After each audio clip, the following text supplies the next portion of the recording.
National Symposium on Black Power Studies. We have several panels today, and the first one is an invitation to start a revolution, Radical Women Part 1.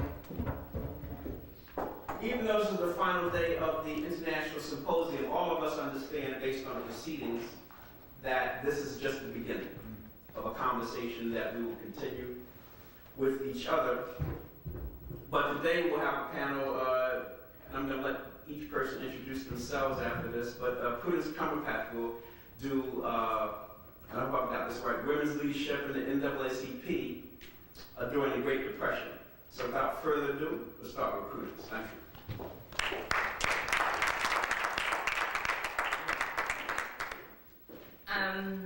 Hi, I'm Prudence Cumberpatch. I'm in the Department of Africana Studies at Brooklyn College. First, I want to thank Symposium for inviting me. It's really a pleasure to be back because I'm actually an alum of Sarah Martin, so it's very familiar to me. And Symposium was actually my professor when I was here, and he was one of the people who was instrumental in guiding me towards graduate school. And so I owe a lot to him, and he's been very supportive over the years, so I just want to thank him. Thank you. So the title of my talk, I wanted to come up with something snappy. So Lily Jackson has this quote, "We don't want it all, we just want our part."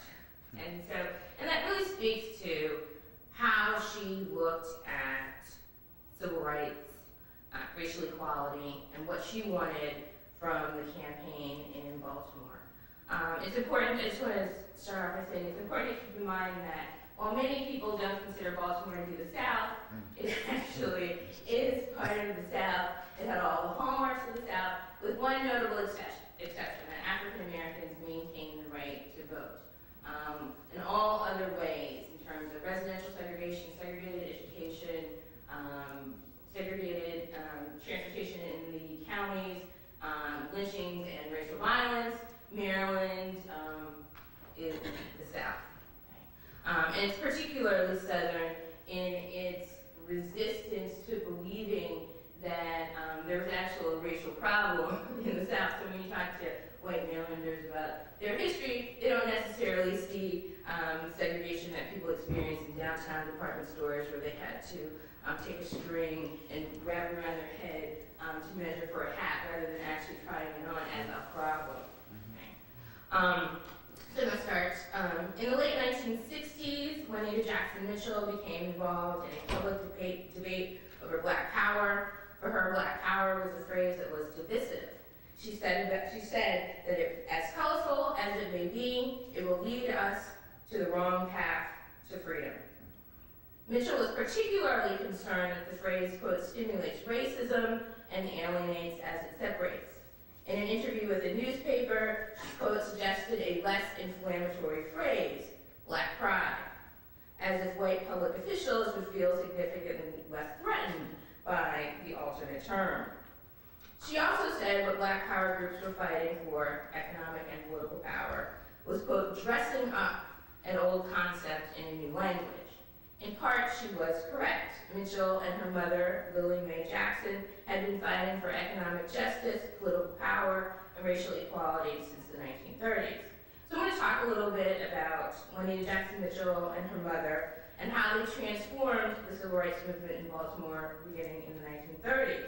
I'm going to talk about their faith and their shared relationship and the ways in which they used the church and their family to promote an activist agenda. So from 1935 until 1969, Lily Jackson headed the Baltimore NAACP. Her long tenure as branch president was remarkable and allowed her to develop a stable and reliable institution which Black Baltimoreans could count on to mobilize against racial discrimination.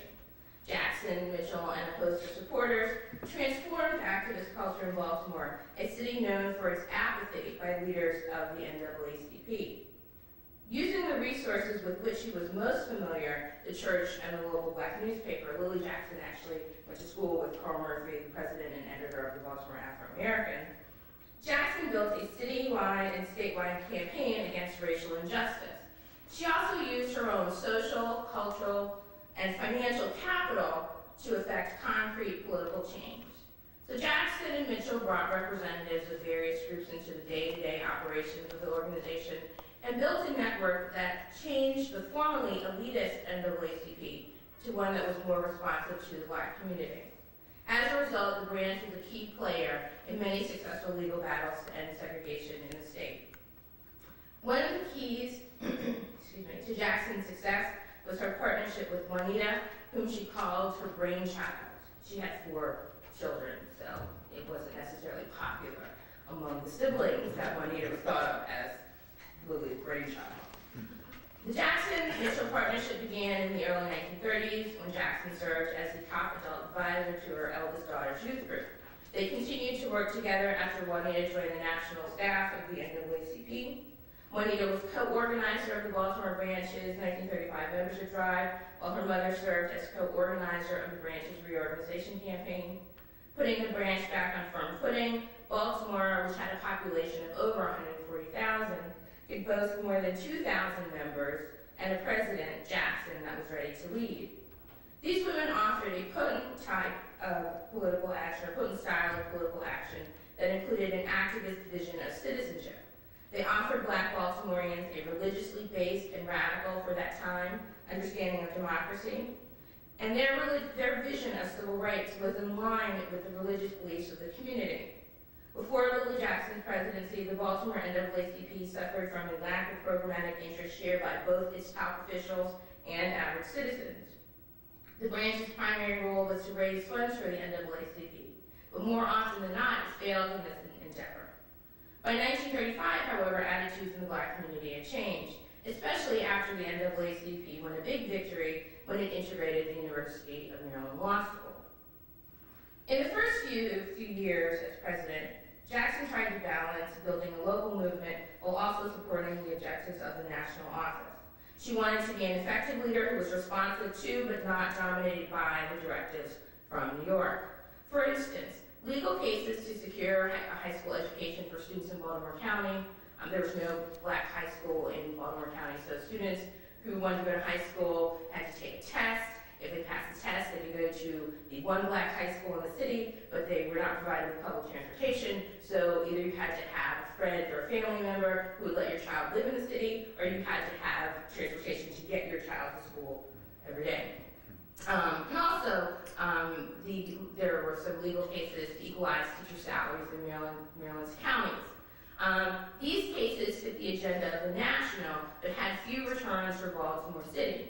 When Jackson received complaints that the money raised locally for these cases should on occasion go to fight problems in the city, she took her concerns to Walter White.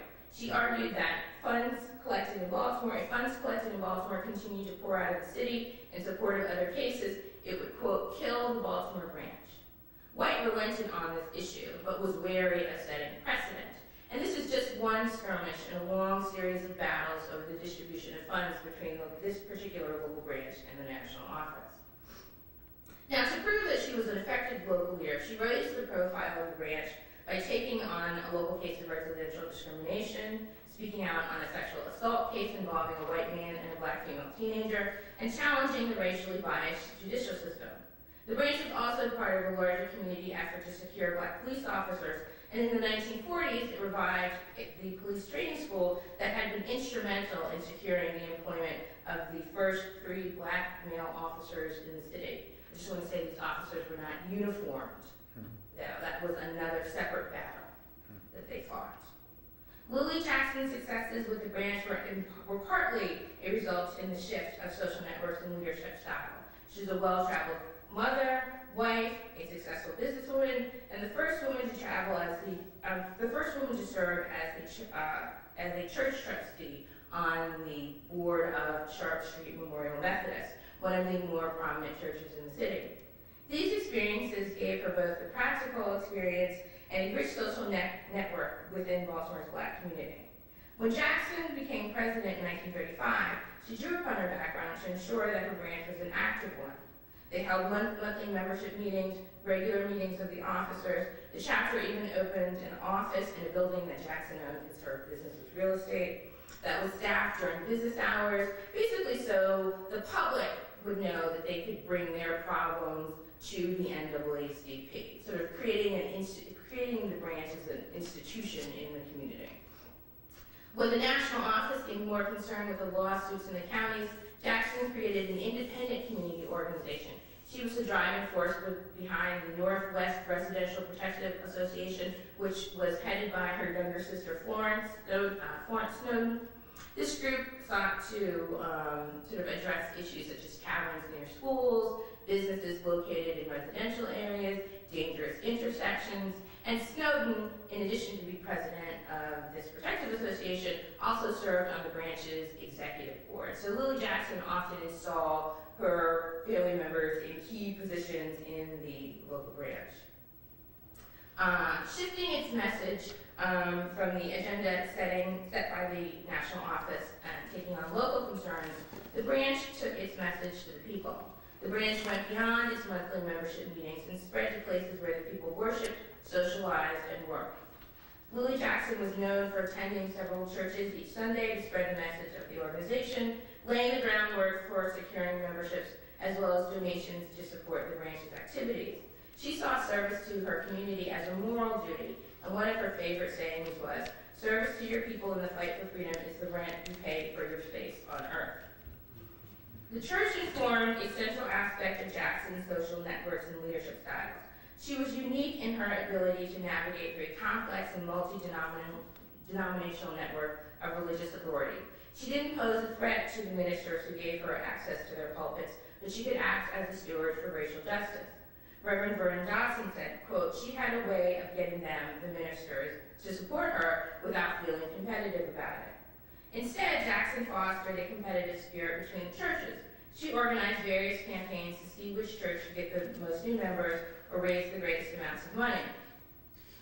Lily Jackson used an oratorical style and tone that conveyed a sense of confidence and confidence.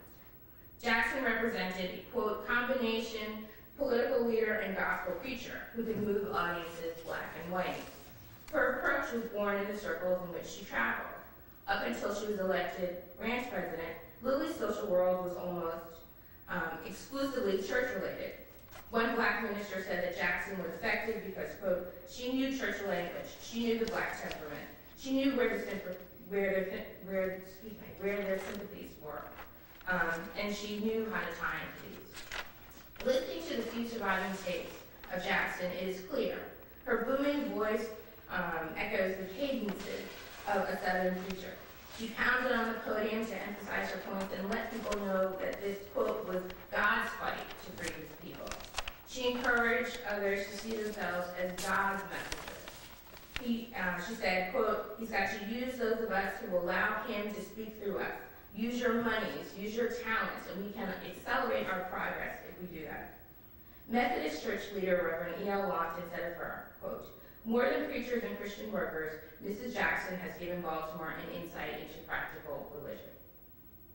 Jackson was known to be, quote, aggressive, arrogant, demanding, commanding, and insulting, traits not usually associated with a respectable middle-aged, middle-class woman. She seemed fearless and intimidating, and she was comfortable with challenging members of her own organization as well as top elected officials. As the target of harassment, when Jackson received threatening phone calls, rather than disconnecting the caller, she would turn the tables on them and fight back, often dominating the conversation. Lily Jackson's battles were not limited to the local setting. She challenged NAACP officials as well. Now, Baltimore's activists, as volunteers, had a number of options in deciding how they would speak or deal with Jackson's strong personality. The national office had fewer options. Officers like Ella Baker, Daisy Lampkin, Walter White, Wilkins, Pickens, all had their moments with Jackson. In a letter to Wilkins, Lampkin related an exchange with E. Frederick Morrow, who was branch coordinator, regarding his availability to lead the membership drive in 1940. According to Lampkin, Morrow wrote, quote, "He could not contend with that crazy woman," meaning Lily Jackson. She replied, quote, "What the H, what the hell? I have contended with her for several years, and you are no better than I to have to contend with her." In the end, actually, in this campaign, Juanita Mitchell returned from retirement to lead the Baltimore Drive. And so the struggle for civil rights was a Jackson family affair. Organizing, picketing, and protesting was a way of life for this family, a fact noted by an Ebony magazine article in 1956 entitled "The Fighting Jacksons." Some complained about the family and charged the group with nepotism, but the family network proved to be successful. Lily called on her sister Florence, her children, and at some point, 3 out of 4 of her children were active in the local branch, and later she called on her grandchildren to work with her. It was her daughter Virginia who, while she was in town, while her husband was at war, she was working as both the membership and promotional secretary. She developed the program Every Day a Membership Day, embracing a new attitude on recruitment. Her son Bowen worked as the executive secretary for the branch for several years. Her grandson Michael Mitchell was drafted to drive her to various meetings around the city in her later years. Jackson's own grandchildren were plaintiffs in the lawsuit to end segregated beaches, while others participated in the student movement of the 1960s. Florence, who was usually by her side, used her own connections in the fraternal world and the Republican political structure to secure memberships and donations. The family structure allowed individual family members greater flexibility to transgress structural constraints. In one example, Florence helped Lily to be partisan, which she was not supposed to be as branch president. Lily was able to bend the rules after a political candidate claimed her endorsement without her permission. Jackson secured a sound truck, which traveled up and down the streets of the 4th District, which is where she lived, and carried this message in Mrs. Jackson's voice.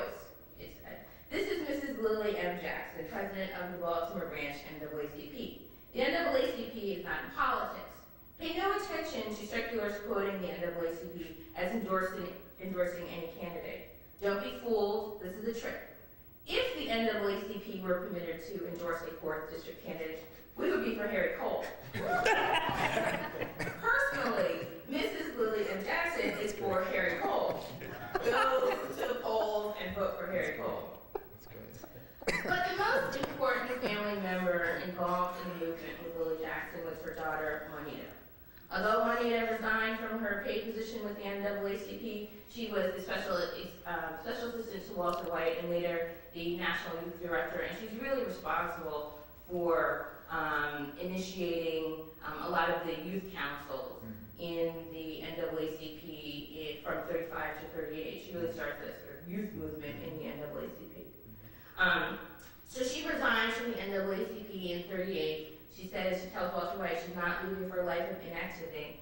She marries Clarence Mitchell Jr., who at that time is executive director of the St. Paul Urban League.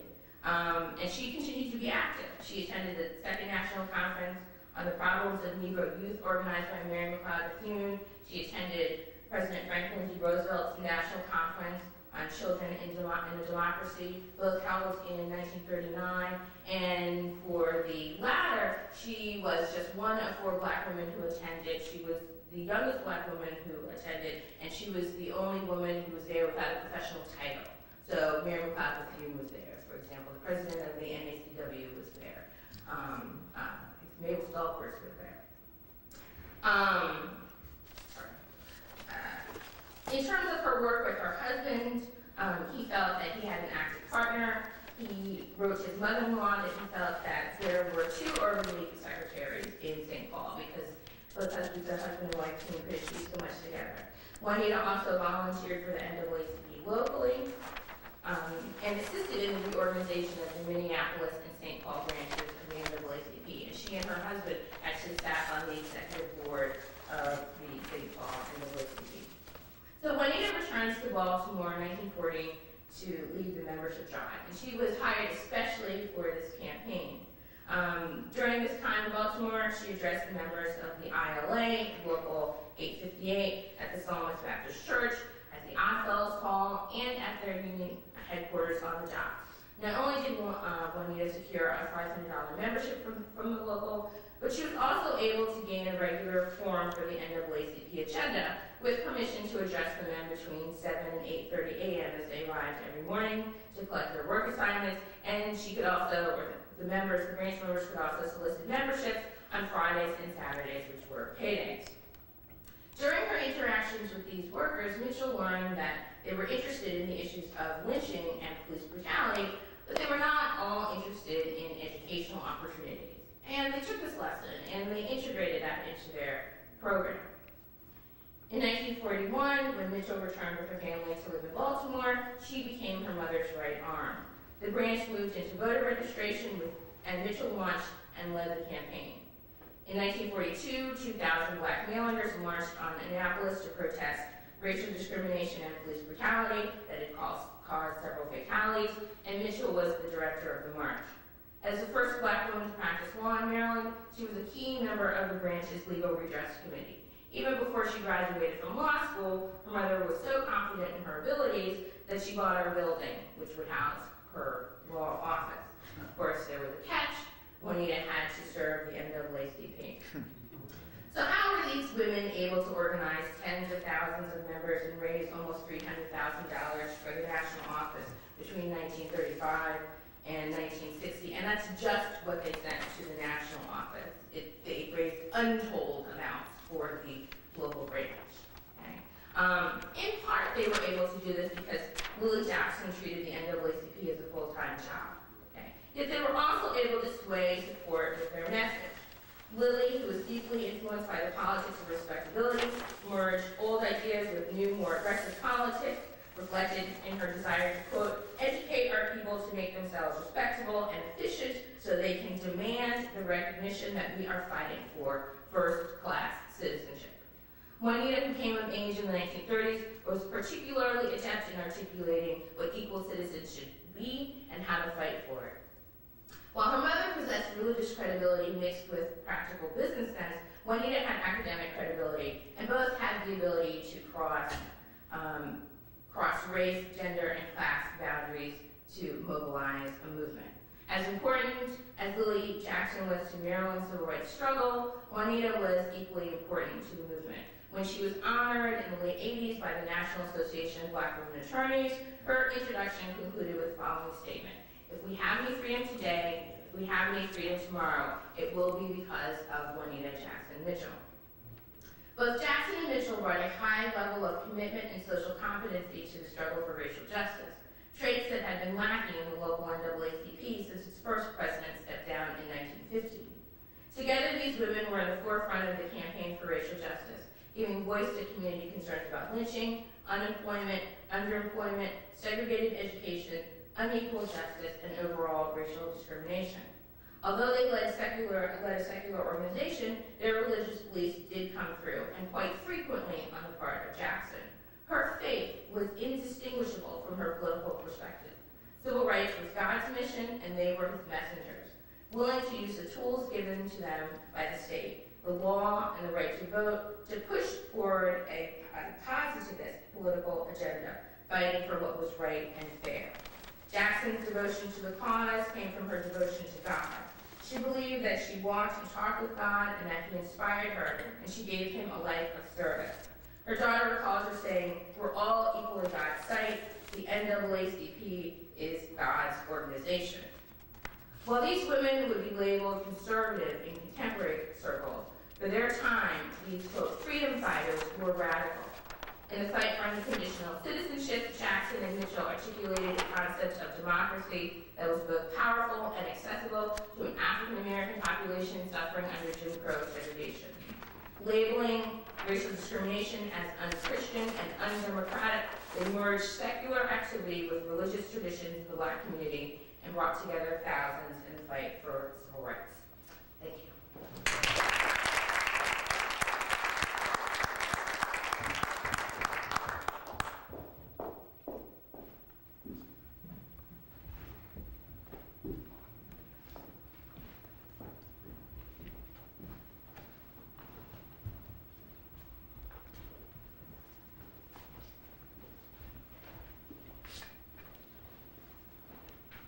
So, sir, should I just hit AV?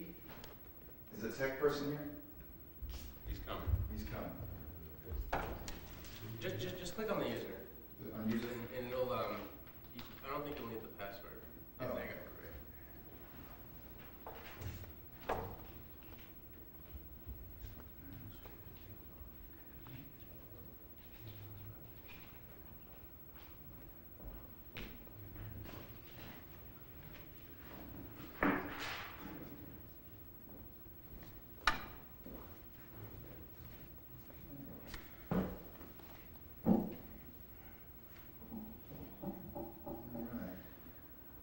Good morning. Good morning. It is indeed my pleasure to be here on this fine Saturday afternoon morning. In fact, before we get started, I too would like to express my thanks and appreciation to Professor Woodard. In fact, I have a real quick story to share with you. I think actually Kamosi put this in email to you. When I received the invitation to participate in this conference, he said, "Dear Eric, we hope you'll come and join us." And then I attached the tentative program for your review.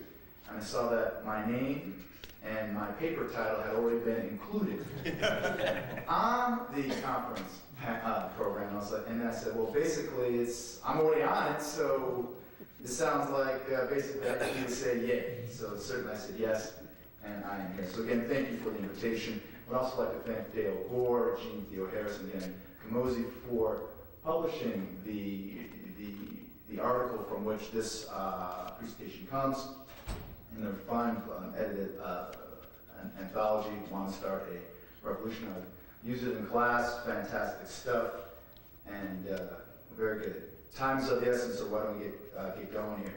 I am, as the PowerPoint indicates, I'm a jointly appointed assistant professor in the Department of African American Studies and Gender and Women's Studies at the University of Illinois at Urbana-Champaign. And the title of my paper today is No Small Amount of Change Could Do, Esther Cooper Jackson and the Making of a Black Left Feminist. And I should note that Esther Cooper Jackson in no relation to Lillian Jackson, the woman that Dr. Cumberbatch just discussed. Two different people, two different families. Just so clear, the presentation from today is drawn from my forthcoming book, tentatively titled Sojourning for Freedom, Black Women, American Communism, and the Making of Black Left Feminism. And what I'm trying to do in this book is recover what I call Black Left Feminism, which I'm drawn from the work of Mary Helen Washington, which she describes she uses the term to refer to a distinct form of black feminist politics that again, of course, understood black women's lives in intersectional transnational terms, and that also was that focused on the lived experiences of black working class women.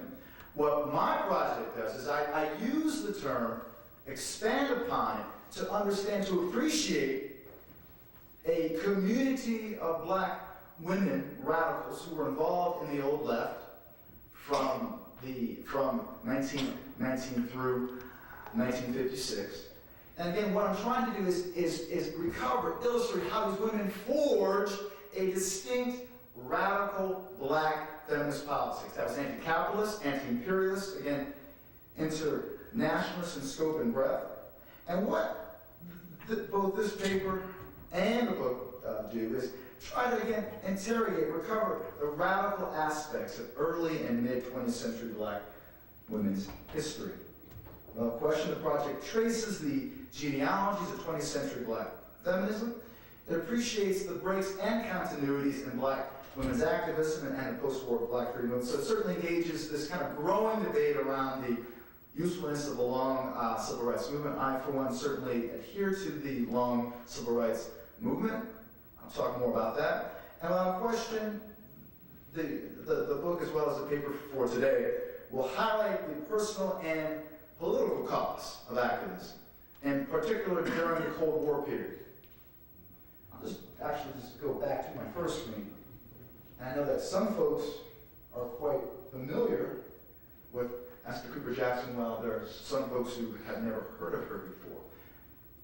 Esther Cooper Jackson was and was a dynamic leader, theoretician, writer, journalist, born in 1917 in Arlington, Virginia.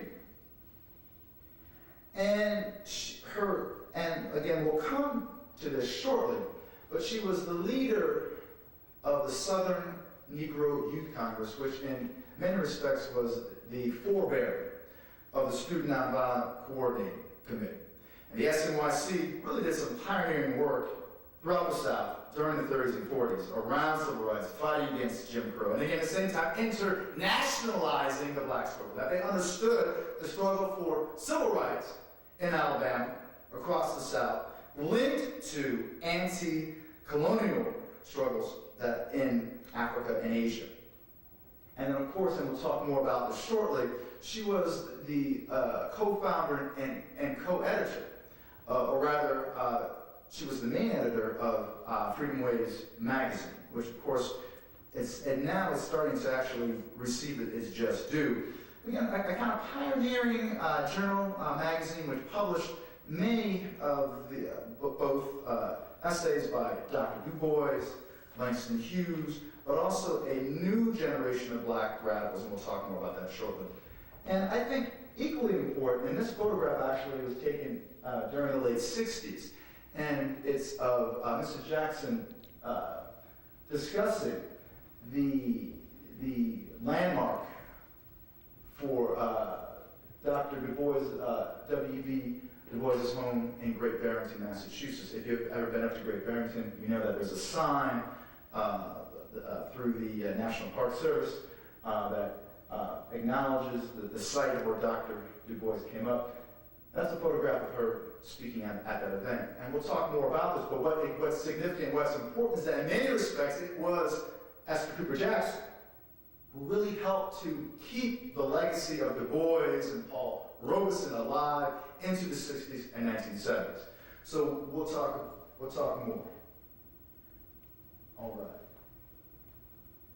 I actually decided not to actually read paper, especially given that we have a small audience and given that we're trying to actually reach out to a broad range of people. So I'm just going to talk for a few minutes from my talk, from my outline, and again, try to sketch the historical importance of Esther Cooper Jackson, and again, to tease out these linkages between the old left and the new left. And again, the links between black left feminists of the 1920s, 30s, and 40s with modern black feminism from the late 60s to the present.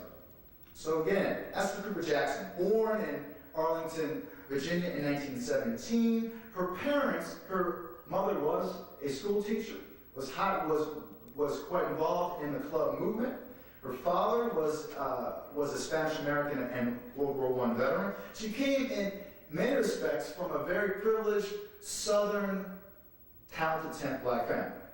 And what I show in the book is how events, how the Great Depression, as well as her lived experiences as a black woman, radicalized her, radicalized a community of black women during the Great Depression that prompted them to look to the left, that prompted them to become involved in Communist Party affiliated groups as a site for advancing black freedom, in particular with a focus on black women, on black working class women. So again, Cooper Jackson, raised in a very respectable black family. She went to Oberlin College, which of course was the first college to accept both African Americans and white women, going back to the 19th century. And it was at Oberlin. It was at Oberlin where she was first really introduced to left-wing radicalism. Again, this was during the height of the Depression. That so often we forget that, again, 25% of the U.S. population was unemployed. Places like Harlem, we're talking about more than 50% unemployment.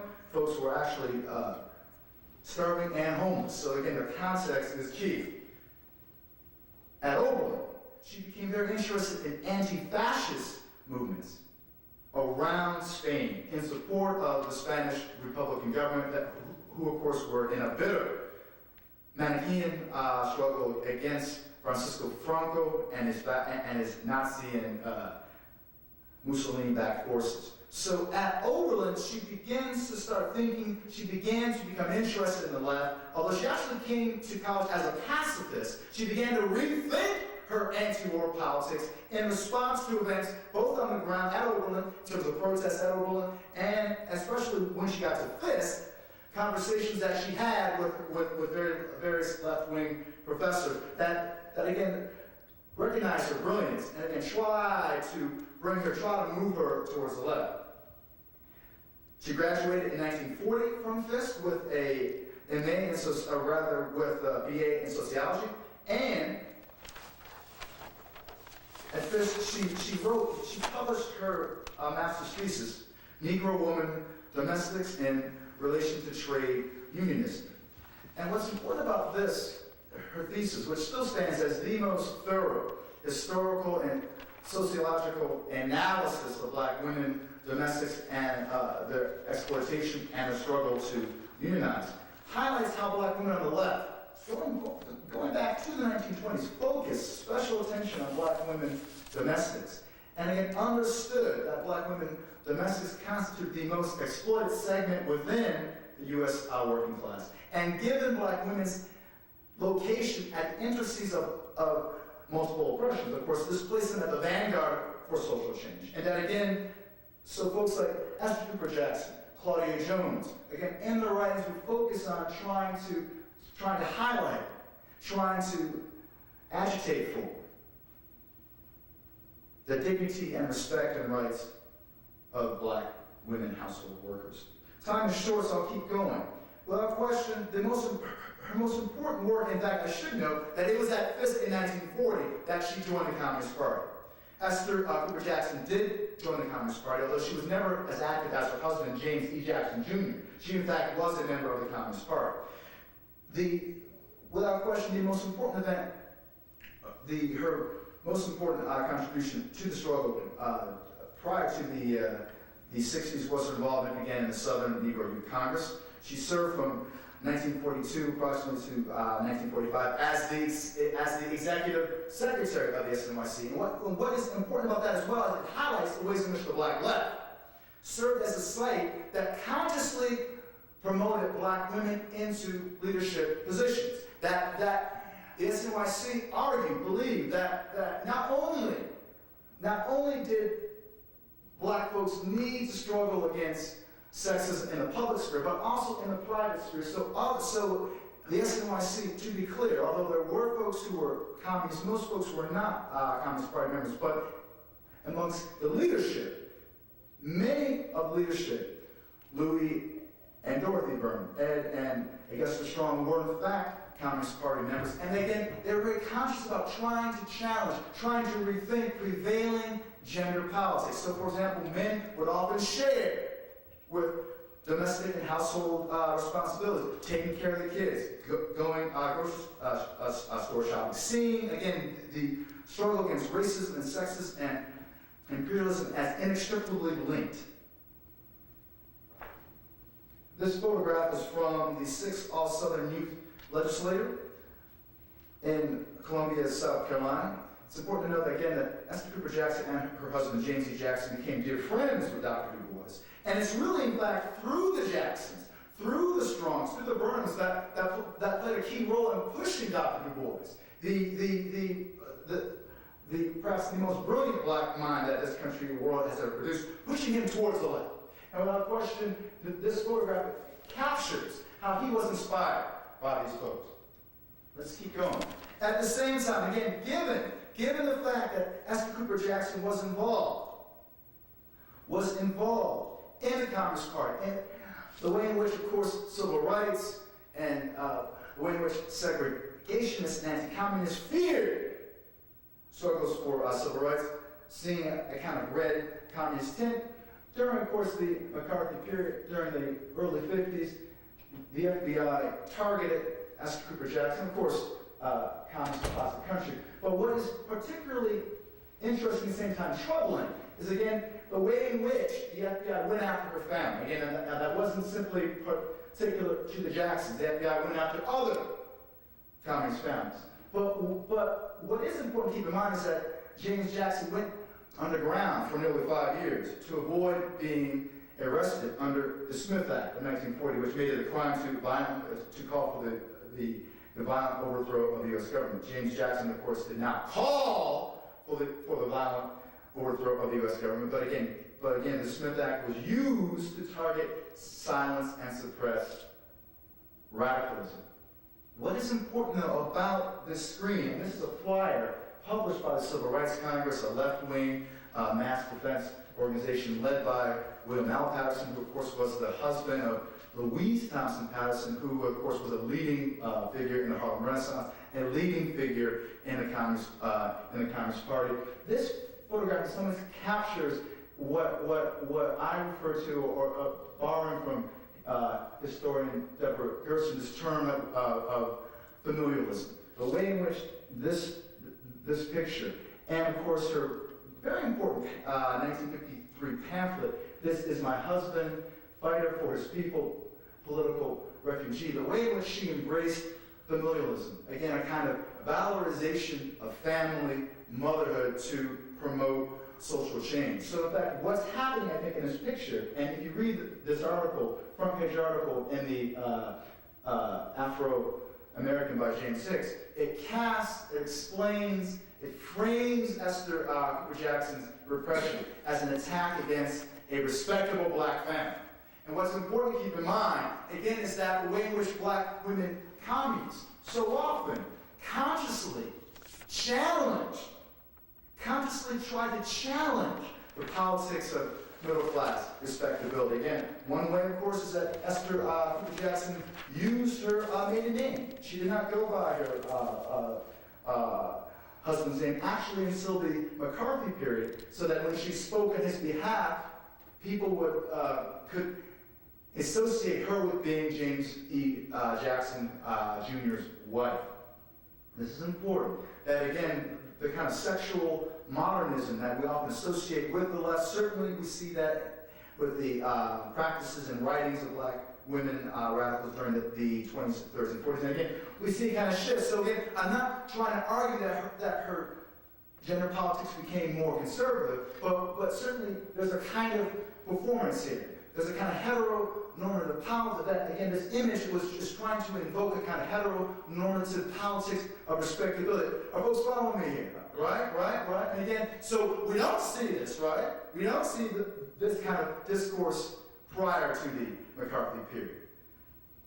Ultimately, though, her husband did come out from the underground.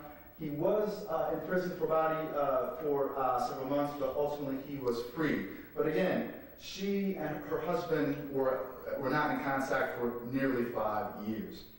I think it's important, though, that at the same time that we know, as Robin Kelly has argued, that while movements might get crushed, while the Communist Party was essentially destroyed as a viable social movement, the ideas of the top to the front of black radicalism, of a kind of radical black feminism, black left feminism survived. And that, of course, is most evident in freedom ways. In fact, James Smethurst, in his book on the Black Arts Movement, argues that in many respects, freedom ways really kind of captures the legacy, right? The continuities of 1930s and 1940s popular frontism into the 1960s. And without question, again, and it's probably hard to see this up here, but for example, you've got articles written by Richard B. Moore, one of the first black communists who joined the party in the 1920s, but also articles by, as well as articles by Langston Hughes, John Henry Clark, and then later, of course, and what's important for us to keep in mind for this presentation in my book, is that Freedom Ways was a site that published some of the earliest works by folks like June Jordan, Barbara Smith, Alice Walker, Audre Lorde.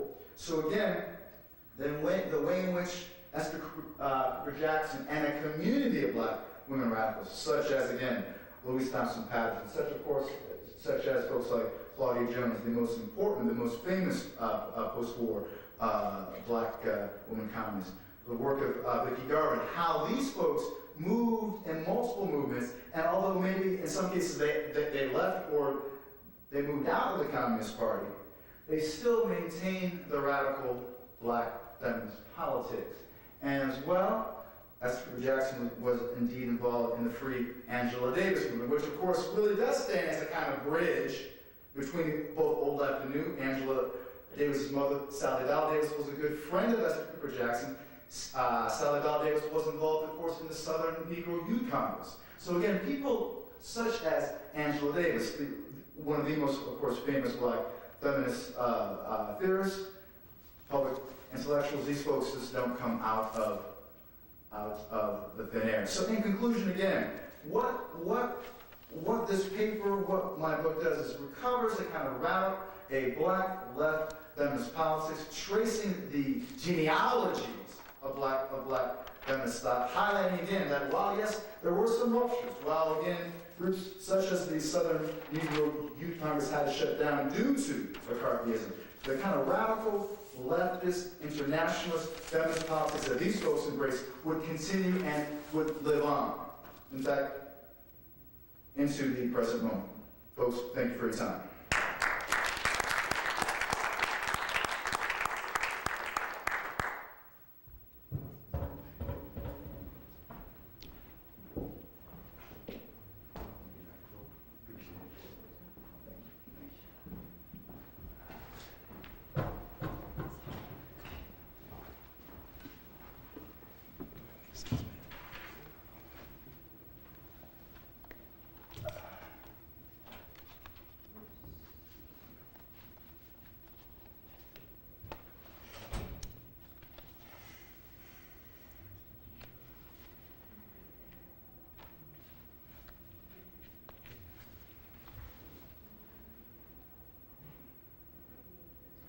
Good afternoon. It's officially 12 o'clock. So.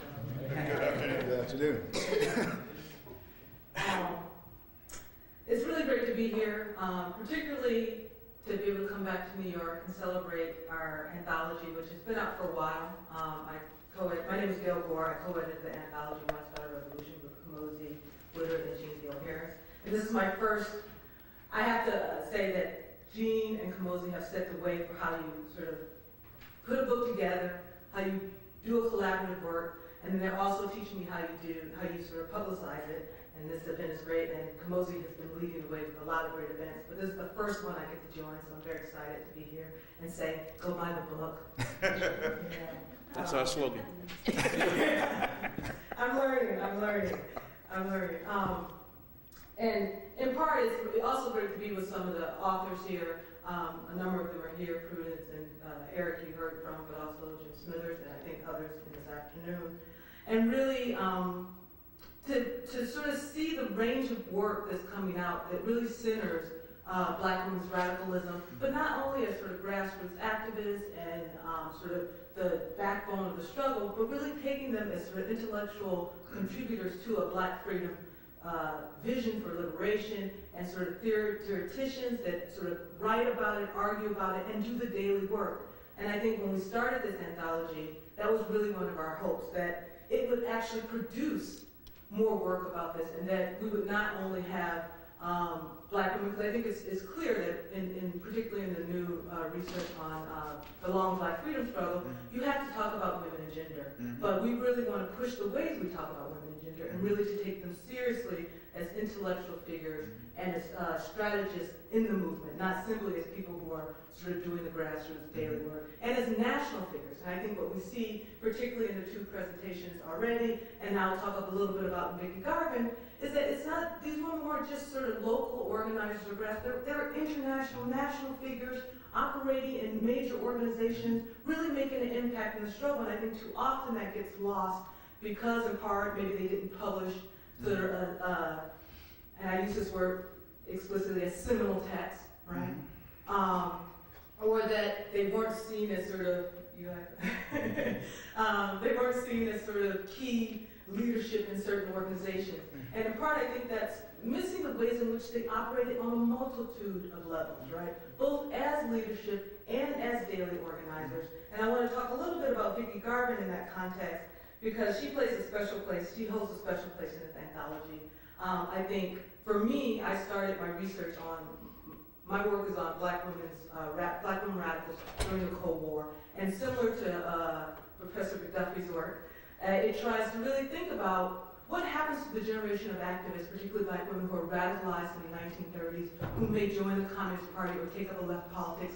What happens to them, particularly as they come of age and rise into leadership positions in the midst of the Cold War? And so that was one of my major questions, but I think underlying that is this issue of how we understand the ways in which the left engages questions of race, gender, sexuality, and how these black women sort of push the left to have a more intersectional analysis. So I think a second part of my work is to really have us think about black women's theoretical interventions and analysis that emerges from the black left and the Communist Party that really is much more expansive and challenging and intersectional than I think we think about. Oftentimes when we think about intersectional analysis, we think about having to address questions of race, gender, class, sexuality. We think about those as debates that emerged in the 70s. But what really, when you start to look at black women's history, and particularly their intellectual history, you can trace these debates way well back into the early suffrage movement, right, to Ida B. Wells' writings. And I'm really trying to sort of uncover that in the Cold War period to both have us rethink how we understand the black left in the Cold War, because I think it is different from the general left, right? And hopefully I think we see some of that with Esther Cooper Jackson, but explicitly with figures like Vicki Garvin or Thelma Dale, who are active in this period. And also that we think about how African Americans use, and the black left sort of use the Communist Party, the resources, access, negotiated those strategies to sort of find a space and place to operate in this period. So that's sort of my big thematic idea, and I really am just very excited that we could have this talk and have everyone sort of touching on it. And actually, Vicki Garvin and Esther Cooper Jackson they work together often in spaces and in different organizations. So it's really great to sort of be able to have a panel that sort of centers these women in this work. And so Vicki Garvin's, the title of the book, our anthology, We Want to Start a Revolution, actually emerges from a comment made about Vicki Garvin. Writer Leslie Lacey, who was talking about the African American expatriate community in Ghana, and sort of talking about the vibrancy of the community, in part reference in thinking about Vicki Garvin. If you want to start a revolution, who do you go see? You go see Vicki Garvin or Alice Wendell. And so part of that might seem surprising, since Vicki Garvin really doesn't have much more than name recognition. Maybe she shows up in some books around the African American left in Ghana, or in things that talk about Malcolm X and Black Power, but we really don't have a sense of her as a key activist. But in part, this writer in the day, sort of her contemporary, sees her as a central sort of radical voice in this expatriate community. And in part, I think that speaks to one of the key tenets we wanted to do with this anthology. How do we uncover these stories and tell these women's lives, not only in their, by mentioning their name or saying they were there, but actually talking about their contributions, right? And I think too often, Vicki Garvin, although she shows up in a number of texts, James Campbell's Middle Passage, Neil Joseph's Wait Till the Midnight Hour, even Robin Kelly's Freedom Dreams, she gets a mention, she gets a page, but we know little about her as a political activist and intellectual, right? And in part, I think she often gets seen as a radical trade unionist, someone who survived McCarthyism, but rarely gets sort of detailed in a bigger sort of expanse. And I think that holds true for a number of black women radicals who were around during this period. So I want to use her to talk about think about her life in a more expansive way, and hopefully then to begin to think about other black women radicals who are active in this period in a more expansive way. Right? Because I think in part what Vicki Garvin shows us is a life that spanned almost 6 decades of the black freedom struggle, right? She sort of started in a period during the 1930s and was active well into the 1980s and beyond, right? And I think indeed her sort of political life shows the significant connections between, as Professor McDuffie mentioned earlier, the old left and the new left, but I also think black radicalism and the black freedom struggle, and also sort of the Pan-Africanism and transnational activism that shaped the black freedom struggle, I think, for a long period of time. In part, I argue in the article in the book, and I think what's important is that what makes Vicki Garvin and a number of these black women radicals that I write about in my larger book project, which is called Radicalism at the Crossroads, what makes them illegible figures, sort of invisible in the literature, is that they don't fit neatly into the traditional paradigms that shape much of the historiography of the period. Right? For example, Garvin was a skilled theorist and strategic thinker who wrote for the movement and organizations but never published a text. Right? So you could find her articles, you could find journal pieces by her, you can find great letters where she's writing where people are forming black workers organizations and they send her the pieces and say, what do you think about this as a vision statement? And she gives detailed comments back. But she doesn't have a sort of published text that marks her as sort of a definitive intellectual thinker in this period, right? She worked as a labor activist and a civil rights advocate, even though these movements are often seen as disparate and separate, right? But she did both. She joined the Communist Party and served as a leader in New York's Black Left during the height of McCarthyism, but continued to be politically active well beyond the U.S. government's anti-communist attack. So while she was in the party and McCarthyism actually called before HUAC, had to testify, felt the brunt of some of the Communist Party's attack, it didn't end her political activism. She continued to engage and be organized, and I think that narrative is often lost, right? She became an expatriate and an internationalist in the midst of the civil rights movement taking hold in the United States. So she leaves the U.S. in 1960, right, just as the civil rights movement was really taking off. And also worked as a sort of diligent behind-the-scenes mentor, strategist during the Black Power movement that often celebrates charismatic leadership, right? And so that in some ways, if you look at the traditional narrative, she's not there. She's there, but she's a little invisible, I think. And I think such diverse political engagement, such a range of activism, really makes her a central figure in the post-World War II Black freedom struggle and struggles for liberation, even as it speaks to why she's not visible, right? That her ability to negotiate all these different spaces really puts her at the center of a number of struggles, yet also means that she is not so visible in that period. But I think when we really look at her stuff, it forces us to rethink how we think about this movement, right? That we need to really rethink how we think about Cold War politics and the impact on the Black left, because her work suggests that there were some central ways in which people negotiated the Cold War, and particularly the Black left negotiated the Cold War that allowed them to sustain. It also makes us think differently about how we think about the continuities and connections in the long Black freedom struggle. So I think I clearly support this idea of thinking about a long Black freedom struggle, or at least making sharper connections between the old left or the popular front radicalism and the activism that emerges in the 60s and 70s. And I think her work, if not through institutions, through individuals, we see the longevity of these movements, and particularly Vicki Garvin stands as one of those. I also think her political leadership and radical political vision suggests a different way of thinking about a radical politics, not simply as an ideology, but also as an organization, a movement sustained by organization and institution.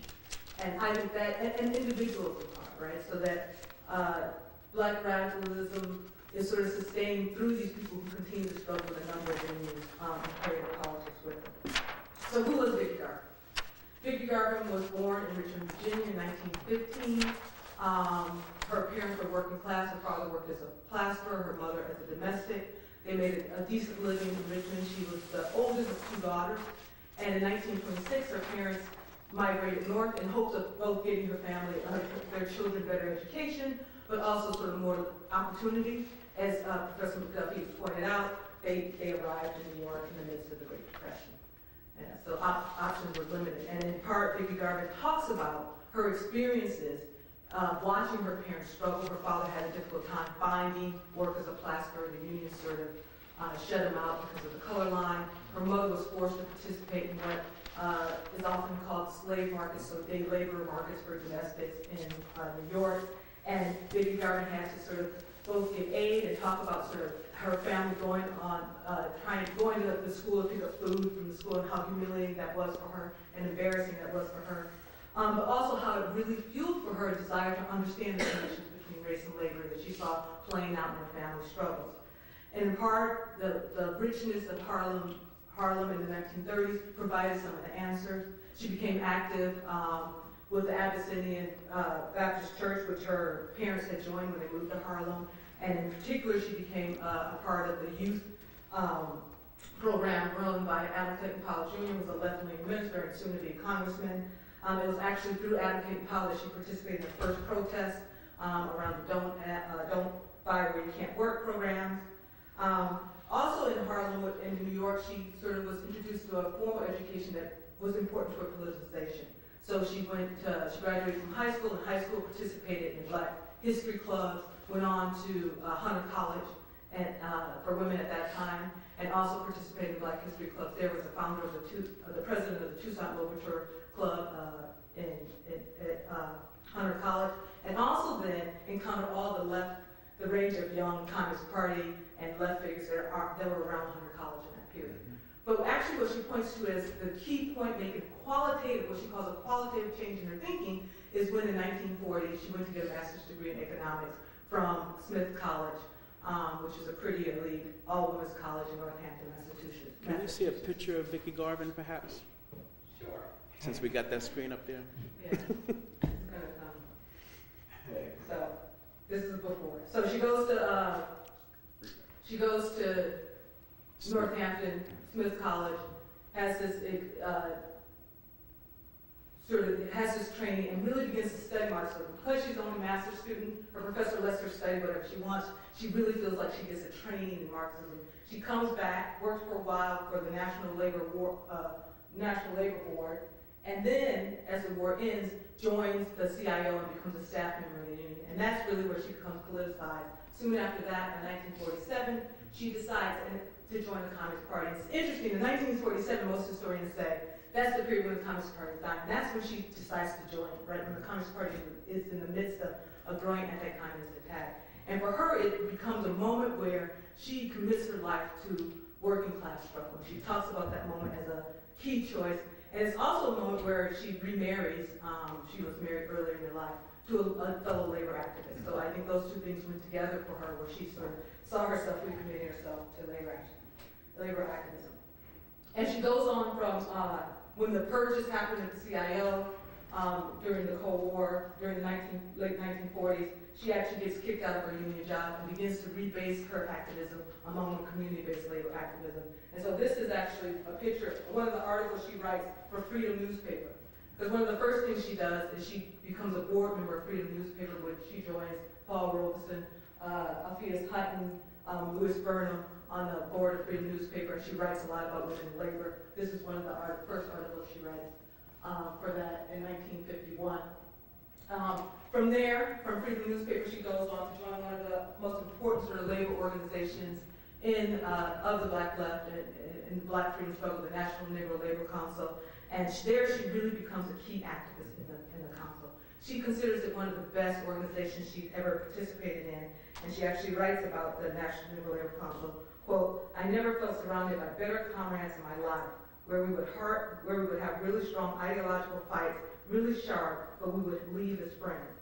And it is there that she really becomes, sees the strength of sort of political struggle organizing and really comes into her own as a leadership. By the time the council dismantles in 1956, she's the head of the New York Labor Council and a real sort of powerful left voice in that period. And what we see in the midst of this is sort of, I think, an important sort of view of the Cold War, right? That in part, what I want to argue about as rethinking the left is that these moments of the Cold War produced both really powerful moments of resistance as well as oppression, right? And for the Black left, they created really lasting political alliances. And we see that in Vicki Garvin's work, where she continues to work with people in spite of sort of the challenges of Cold War activism.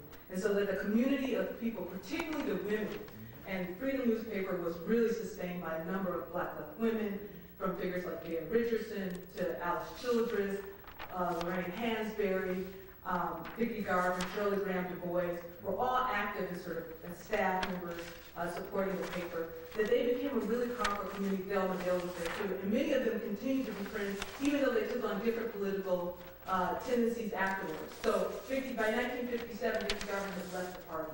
She is disillusioned with the ways in which the party she sees is moving rightward and giving up its commitment to a Black liberation struggle, and really decides to look elsewhere. one of the places she finds is that she decides she's going to travel abroad. She joins Du Bois and a number of the black leftists in Ghana in the 1960s, and there she begins her sort of transnational activism. That's it.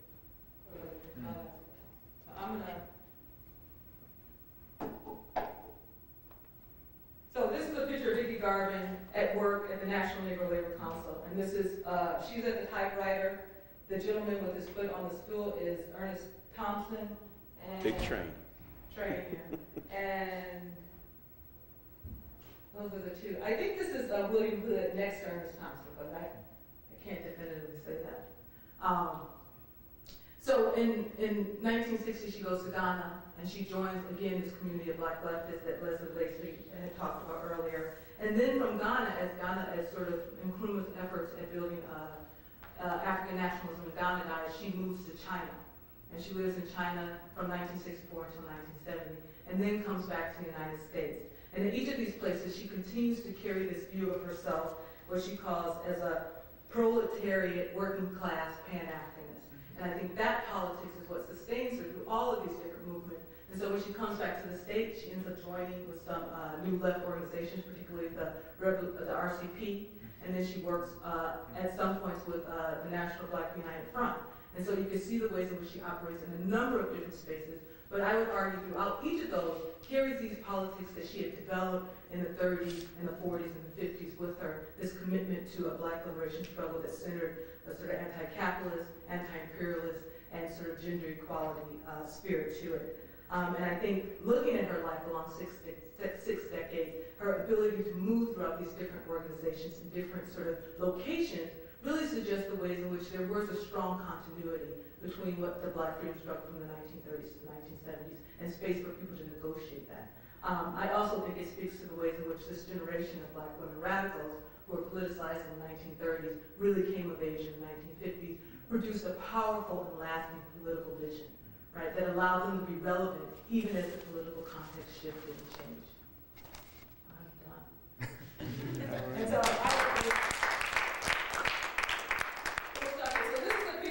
Garvin later in life in I believe the 1980s.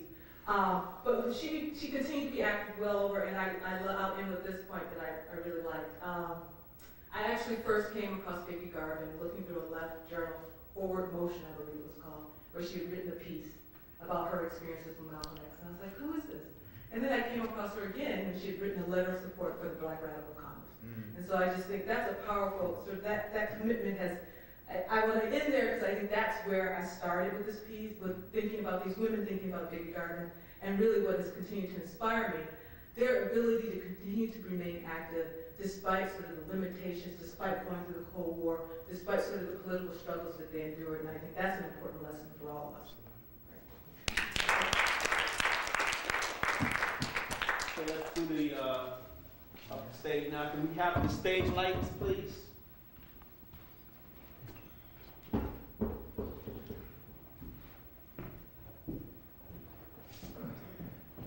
And at this point, we'll entertain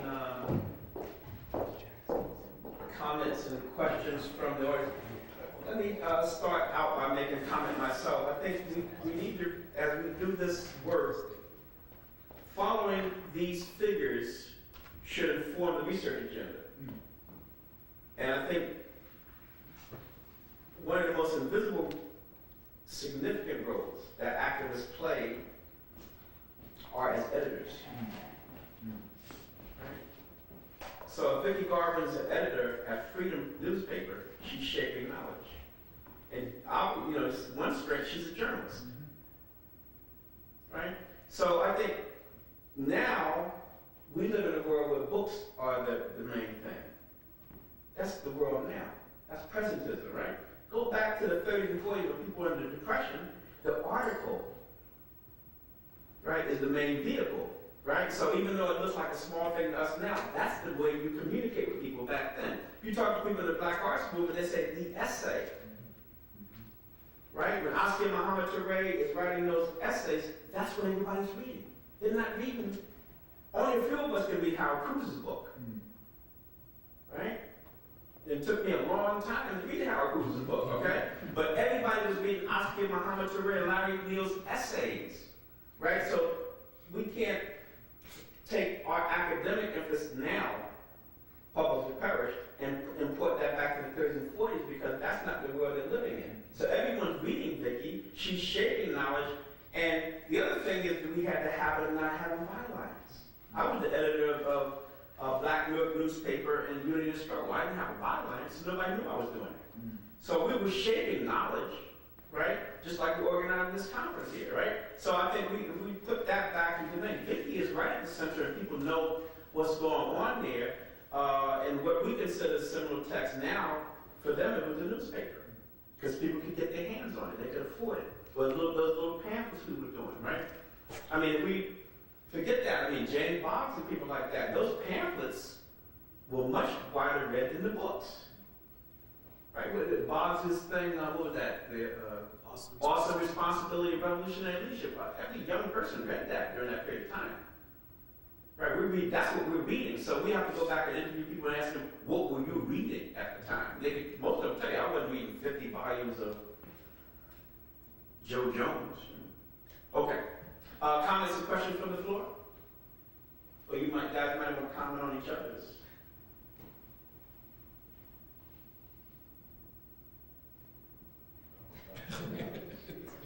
Hey, then, bro.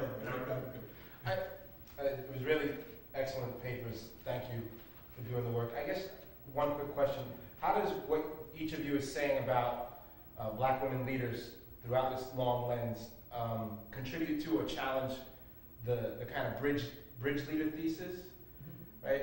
And I think it was Dale who really emphasized what's apparent in all three of the papers is that it's important to look at Black women outside of the lens of being an organizer, or doing the spade work that Ella Baker talked about, and the papers really do that. So what are we to make of this kind of thesis of Black women as bridge leaders connecting Black communities to larger public spheres, or even working within Black communities to bring different publics together?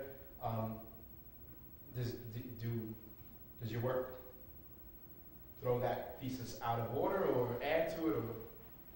I mean, I guess I would say for myself, it's not about throwing certain theses out, right? And I think the work is about expanding what we think about Black women. So I would argue that the issue is not that these were wrong, but they weren't the only framework, and that they have become such a dominant framework for where we look for Black women that then we miss other places, and we aren't able to see them in other places. And so to really complicate, I mean, I think in general, not even for Black women, but largely, our ideas of leadership and victory, right? When we think about the long Black freedom struggle, and I think that if we start to as Professor Kelly argued, not to think about a movement as dying simply because it loses certain battles, or I can come up with a number of freedoms of concept. I could roll out a lot of cliches about how we need to take these cliches into our scholarship and not sort of just look at key moments, but also to rethink how we understand leadership, what it looks. It's not always the person at the front, but it's also not always the person with the byline, right? Which I think is an important point. And I think for Black women, we shouldn't always look for the activism in the grassroots or as British leaders, and that some of them were charismatic leaders, right? Or some of them were key figures putting out the line, right? Or some of them were carrying multiple positions, right? And I think the anthology really tried to put that point front and center. And some of them were national figures, right? And so I would more not getting rid of anything. Other panels? Yeah, no, I certainly would agree, and I think a great place to read about the critique of Belinda Rodnett's thesis or concept analytical framework of British leadership is, of course, One Start a Revolution. I think there's an excellent critique and discussion of the limitation of British leadership. But as Professor Gore was saying, I think it's critical that we understand the kind of multiple places and sites in which Black women rap was operated, both locally and internationally. And I think so often, again, yes, we fall into that trap of thinking that, essentially Black women basically, they only lead at the grassroots level. And again, without question, folks like Esther Cooper Jackson or Vicki Garvin, or a person like Queen Mother Audley Moore. I mean, if we want to talk about, a charismatic leader, someone who could, rock a house in terms of her speaking ability, I mean, she certainly was it. But again, the ways in which, and I think Brian, Dr. Purnell, to take this one step further, this speaks to, the ways in which black women's radicalism has been shrouded, right, in the historiography, in the scholarship of black radicalism. And certainly, of course, there are several new interventions, the work up here, Carol Boyce Davies' book. But again, I think still, there's still such a kind of masculinist frame or interpretation or understanding of black radicalism. And again, that these women, we aren't simply trying to, if I may speak, from a panel, I mean, we're not simply just trying to add these folks into the mix, but really kind of rethink these kind of prevailing narratives. You want to say something? Well, we almost didn't get published Really? because we didn't want to be beholden to the old frameworks. We were saying something different. So everybody tried, all the reviewers, the blind reviewers, right, Steve, tried to make us, reduce us to the bridge and say, well, where does this woman fit into the bridge? And we said, that's not what we're talking about, right? We're talking about something, it's not either or, but it's something beyond that, and then you can fall, But let's look at the women, what they were doing first. And instead of saying, okay, we're gonna cut the foot to fit the shoe. Right? And so that's the struggle we had. And I think any new paradigm, that's what you're struggling with, is they want to say, okay, this is the old wine bottle, we don't drink new wine, right? So that's the difficulty. And in the old frameworks, all of these women were invisible. Well, how could they be connected? And our struggle conceptually was when we put it together to see it ourselves. That's why it took a little bit longer to do it, but I'm glad we did it. And that's the importance of us having this conversation with each other, so we can figure out how these pieces fit together. We're still working on this, right? But yes. My question is for Deb, or specifically dealing with, or at least over the past 2 days, particularly with the two panels looking at the international dimensions of the Black freedom struggle and talking about these people who travel and going to places like Ghana, going to places like China. In the context of Vicki Garvin, I was wondering if you could comment on both, particularly with the coup in Ghana and how that was such a rupture in the freedom struggle for African Americans, but did she develop a critique of the nation state form? And also, could you compare and contrast her experiences in Ghana with her experiences in China? Okay, I think those are both great questions. She leaves Ghana before the coup, so a number of the expatriates stay longer, well into it, and actually met a couple of people who stayed after. Actually, at the Garvin's memorial service, I encountered a couple of people who stayed after. My next project is actually interested in looking more closely at her sort of international work, particularly in her travels to China. So I don't have a sense, I haven't found enough information about how she analyzes what happened in Ghana. There are some documents in Julie Mayfield's papers, and Alice Wyndham writes a little bit about what happens there. But I think, in general, people feel a sort of disillusionment. They are really, when they come to Ghana, they really think that this is a way to sort of try again this experiment of socialism, and particularly in the African and Ghanaian context. And Nkrumah is really supportive of that, and so encourages them. And part of the struggle that Vicki Garvin has when she's in Ghana is figuring out how to contribute to the struggle. So she often talks about herself as not having any real skills to contribute to Ghana. She ends up working as a translator and teaching English at several of the embassies. I think at the Cuban embassy and the Algerian embassy. and Chinese. And the Chinese embassy, which is how she ends up going to China. And it actually is I think she's being modest, to say the least, about her skills. But there is a sort of, and she talks a lot about sort of the political negotiations. So one of the people that has the most political power in Ghana is actually Charlotte Graham Du Bois. She becomes a really powerful political figure. And they talk about sort of what that means. So it is a complicated negotiation, I think, along gendered lines, about the gender policies in Ghana, but also about how your affiliations open up certain doors and how you negotiate as an African American in Ghana. And Vicki Garvin talks a lot about sort of having come with these ideas of bringing solidarity. So she had been doing Pan-Africanist work, worked on the Council of African Affairs for a long time. And then when she gets to Ghana, how different it feels, right? And how she struggles to both, when she first is in Nigeria, she's really unhappy, right? She comes and she discovers sort of neo-colonialism, and she sort of starts writing, and she just describes her years in Nigeria as 2 years neo-colonialism and disillusionment, right? So they are these struggles as they go to different places, and I think that same disillusionment happens with Ghana. With China, it's a little different story because she's there as the Cultural Revolution starts. She's there with Robert Williams and Shirley Graham Du Bois, but she talks about it as a place that really shows the importance of oppressed people having solidarity with other nations. And she talks about it as a real interesting insight into neo-colonialism, sort of the forces of imperialism and socialism.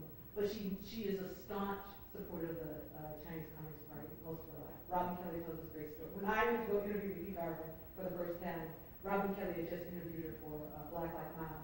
And he said, whatever you do, don't say anything negative about the Chinese Communist Party. Because he was like, I did, and then the conversation sort of ended.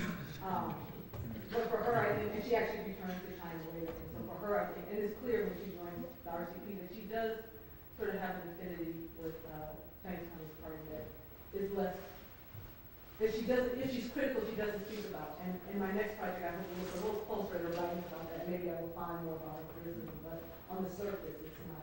I haven't found more. Let me say, Vicky was my teacher there, and so, and she and Harry Haber would debate these issues quite heatedly and still stay friends. First of all, let's remember, now they looked at socialism and communism as an experiment, okay? So they theorized about it in the US and they got bumped around. She goes to Africa to find out what it looks like at the state level. So she's on the project we're talking about, right? They look at neo-colonialism. Malcolm in her talk, she's for the sake of everyone, she's Maya Angelou's roommate. They're living together because they discovered the CIA was watching them while they're talking to the African liberation leaders at the Y. So they got a bungalow next to Du Bois, so they can have some more privacy and have such meetings. And that's why they're able to hook Malcolm X up when he comes with all the diplomats, because they're the only ones who knows everybody, who know everybody. So Du Bois, so then she gets a job teaching, I think it's Wan Ma, who was the Chinese ambassador in Ghana at the time. She's teaching the children English. And the Du Bois sets it up for her to go to China. She's not going sightseeing. She's going as part of an understanding that she is the African American who's going to study the Chinese Revolution from the inside, not the romantic idea from a book. And what Malcolm X, at the memorial, we got that tape, where she says in that last interview, her last time meeting Malcolm, because she knew Malcolm earlier, was in Egypt, when she's on her way to China. And Malcolm says, go there, learn everything you can, and then come back and teach us. So that's her mission, right? That's what's going on. It's not like a helter-skelter thing. They have a program. So when she's sitting in my dining room teaching me the history of the Black Liberation Movement, and China is one chapter of many chapters, is this, everyone's trying to do this thing. We don't have the answers. China, she thought, and many people thought, was doing better than Russia, the Russian Revolution. Harry in the room, I'm sitting at the same table saying, China's going too far, it's not doing what Russia's doing. So they have this debate, but everyone, the question is, when we do take South Africa, do we have to start totally from scratch, or can we learn, right, from the experiments we've been doing, right? And it's a comparative thing.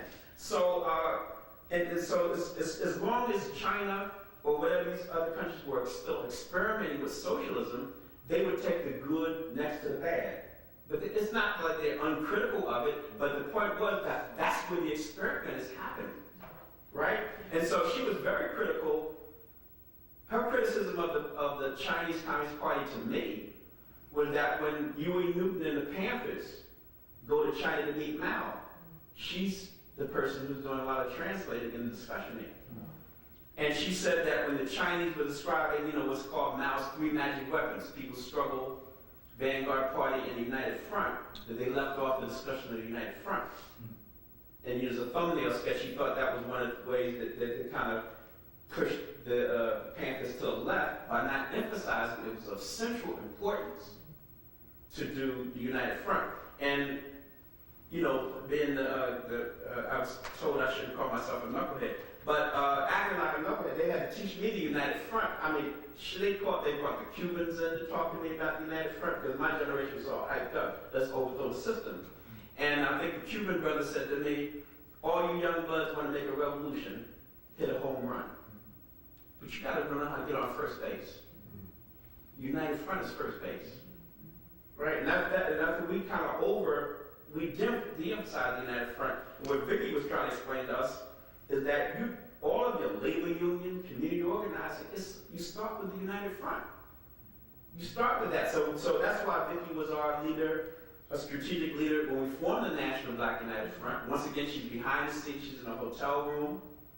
When the Black United Front is about to split in 1,000 different directions, Jalia and I go to Vicki's room, we explain the situation, she maps out who we got to pull in the room together, and we pulled it back together overnight. That's the way she worked.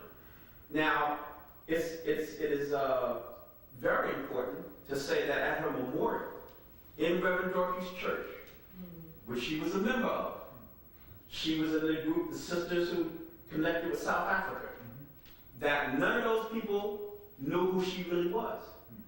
They loved her, but she never pulled rank and said, I am the person who was with Malcolm X, right? And stuff like that. So it's at her memorial, and that's our problem is she was invisible.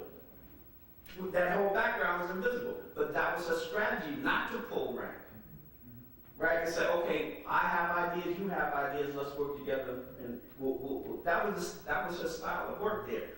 But to the very end, she was doing that. She had a plan, and that's why she wanted people to go to South Africa to see that experiment.